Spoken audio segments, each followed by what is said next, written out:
بسم اللہ الرحمن الرحیم۔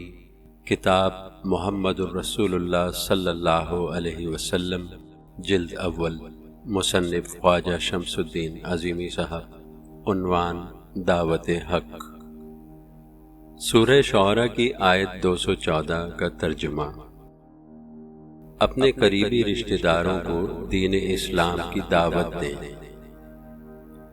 یہ آیت مبارکہ نازل ہونے کے بعد حضور صلی اللہ علیہ وسلم نے اپنے چچاؤں اور ان کی اولاد کو ایک ضیافت میں جمع کیا اور پیغام حق سنایا۔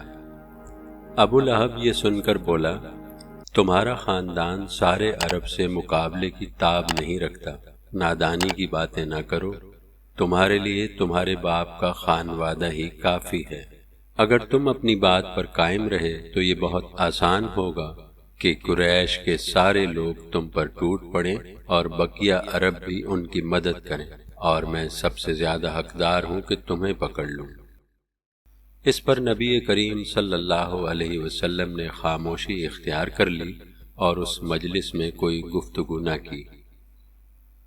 کچھ عرصے بعد حضور صلی اللہ علیہ وسلم نے انہیں دوبارہ جمع کیا اور اللہ تعالیٰ کی حمد و ثنا کے بعد اپنی رسالت کا اعلان کیا، لیکن اہل خاندان نے بات سنی انسنی کر دی اور کسی بات کو قبول نہیں کیا۔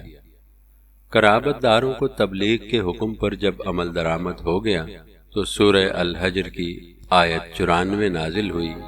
ترجمہ: سو سنا دے کھول کر جو تجھ کو حکم ہوا، اور دھیان نہ کر شرک والوں کا۔ حکم کی تعمیل میں سیدنا علیہ السلام نے اہل مکہ کو دعوت دی کہ وہ مقررہ دن کوہ صفا پر جمع ہوں، کیونکہ وہ ایک اہم بات ان تک پہنچانا چاہتے ہیں۔ سبھی لوگ، جن میں حضور علیہ السلام کے قریبی رشتہ دار بھی شامل تھے، کوہ صفا پر جمع ہو گئے۔ حضور علیہ السلام نے بلندی پر کھڑے ہو کر حاضرین کو مخاطب کرتے ہوئے کہا، اے لوگو، اگر میں کوئی اہم بات تمہارے لیے بیان کروں تو کیا تم اسے قبول کر لو گے؟ حاضرین نے ایک آواز ہو کر کہا، اے محمد صلی اللہ علیہ وسلم، ہمیں تمہاری بات پر یقین ہے، کیونکہ ہم جانتے ہیں کہ تم راست گو ہو اور کبھی بھی جھوٹ نہیں بولتے۔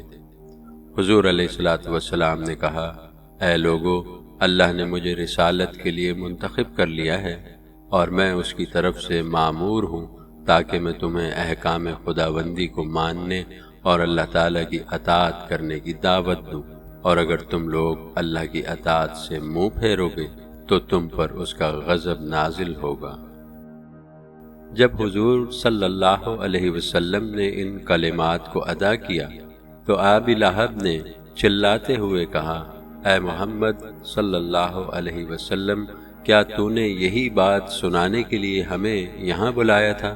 اور کیا تو نے یہ نہیں سوچا کہ ان باتوں کی اتنی اہمیت نہیں کہ ہم اپنا کاروبار چھوڑ کر یہاں چلے آئیں؟ پھر ابی لہب وہاں موجود لوگوں سے مخاطب ہوا، اس کی باتوں پر کان مت دھرو اور اپنے گھروں کو لوٹ جاؤ۔ محمد صلی اللہ علیہ وسلم تو اپنی عقل کھو بیٹھا ہے۔ لوگ منتشر ہو گئے اور اپنے اپنے گھروں کو واپس چلے گئے۔ حضور صلی اللہ علیہ وسلم کے پاس صرف 2 لوگ رہ گئے، ایک حضرت علی رضی اللہ عنہ اور دوسرے حضرت زید رضی اللہ عنہ۔ اس واقعے کے بعد حضور صلی اللہ علیہ وسلم کے قریبی رشتہ داروں نے ان کے خلاف محاذ آرائی شروع کر دی اور انہیں طعن و تمسخر کا نشانہ بنانا شروع کر دیا۔ جب جماعت قریش اور خاص طور پر ابو لہب اور اس کی بیوی جمیل نے یہ دیکھا کہ ان کی زبان کے تیر حضور علیہ السلام پر بظاہر اثر انداز نہیں ہو رہے، تو وہ لوگ پیغمبر اسلام کو طرح طرح کی اذیتیں پہنچانے پر اتر آئے۔ اگرچہ ابو لہب اور اس کی بیوی کا تعلق مکہ کے مہذب طبقے سے تھا، لیکن اخلاقی طور پر وہ انتہائی پست درجے سے تعلق رکھتے تھے۔ وہ دونوں حضور صلی اللہ علیہ وسلم کی طرف پتھر پھینکتے تھے، جس کے باعث ان کی گھر کی کھڑکیاں جو لکڑی کی بنی ہوئی تھیں ٹوٹ جاتی تھیں۔ یہی نہیں بلکہ وہ پیسے دے کر آوارہ بچوں کے ذریعے حضور صلی اللہ علیہ وسلم کے گھر پتھراؤ کرواتے تھے اور مردہ جانوروں کی آلائشیں اور ان کی گندگی کو حضور علیہ الصلوۃ والسلام کے گھر میں پھینکواتے تھے۔ حضور علیہ الصلوۃ والسلام جب بھی گھر سے باہر نکلتے تو ام جمیل اور ابو لہب کے اکسانے پر گلی کوچوں کے بچے اور دوسرے آوارہ لوگ انہیں پتھروں کا نشانہ بناتے، جس سے حضور صلی اللہ علیہ وسلم کے سر اور چہرے سے خون بہنے لگتا۔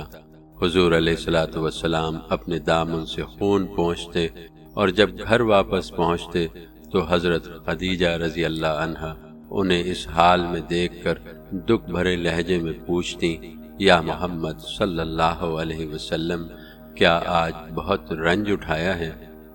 حضور علیہ الصلوۃ والسلام جواب میں کہتے، اے خدیجہ رضی اللہ عنہا، جب انسان یہ جان لے کہ وہ کس مقصد کے لیے اور کس کی خاطر رنج اٹھا رہا ہے تو اسے دکھ اور درد کا احساس نہیں رہتا۔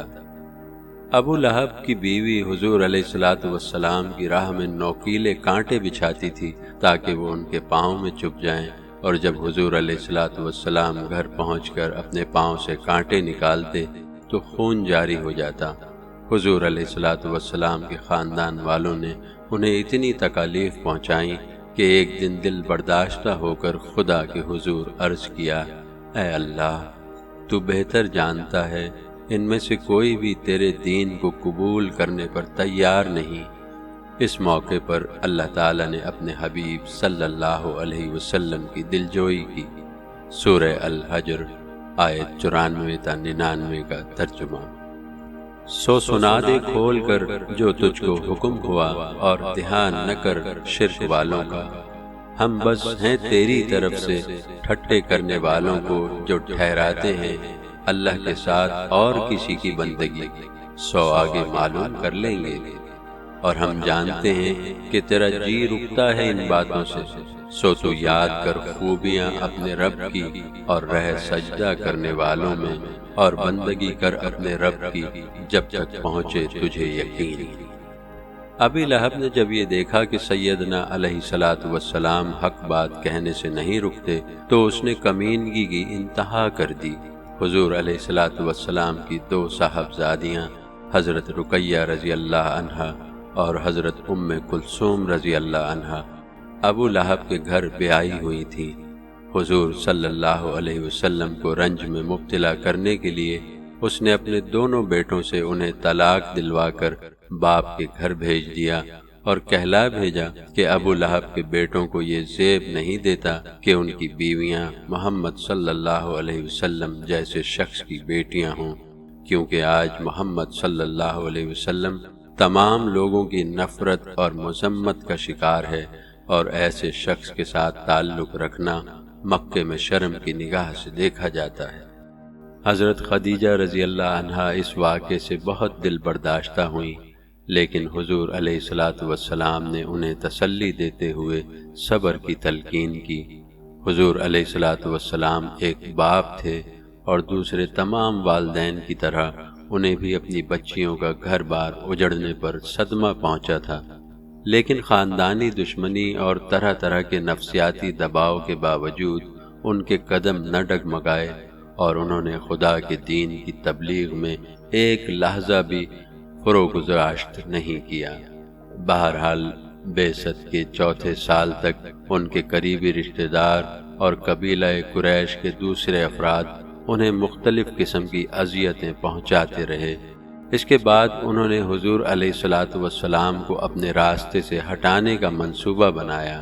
اس کی وجہ یہ بھی تھی کہ حضور علیہ الصلوۃ والسلام نے عملی طور پر اپنے دین کی منادی شروع کر دی تھی، اور وہ اپنے رشتہ داروں اور قبیلہ قریش کے دوسرے افراد سے فرماتے تھے، ان خداؤں کی پرستش نہ کرو جو تم نے خود اپنے ہاتھوں سے بنائے ہیں، صرف اس خدا کی عبادت کرو جس کا کوئی شریک نہیں اور جو ساری کائنات کا مالک ہے۔ حضور علیہ الصلوۃ والسلام کے قریبی رشتہ دار اور قبیلہ قریش کے دوسرے افراد ان سے یہ پوچھتے کہ کیا تم یہ چاہتے ہو کہ ہم ان خداؤں کی پوجا کرنا چھوڑ دیں جن کی پرستش ہمارے آباء و اجداد کرتے تھے؟ حضور علیہ الصلوۃ والسلام نے جواب میں فرمایا، ہاں، خود ساختہ خداؤں کی پرستش چھوڑ دو، ایک اللہ وحدہ لا شریک کی پرستش و عبادت کرو۔ یہ سن کر قریش کا غیظ و غضب شدت اختیار کر گیا اور وہ فیصلہ کن اقدام کے بارے میں سوچنے لگے۔ حضور صلی اللہ علیہ وسلم دن کے وقت اپنے گھر سے نکل کر خانہ کعبہ کی طرف تشریف لے جاتے تھے اور وہاں خدا کی عبادت میں مشغول ہو جاتے تھے۔ قریش نے حضور علیہ السلام پر پابندی عائد کر دی کہ وہ بیت اللہ میں داخل نہیں ہو سکتے۔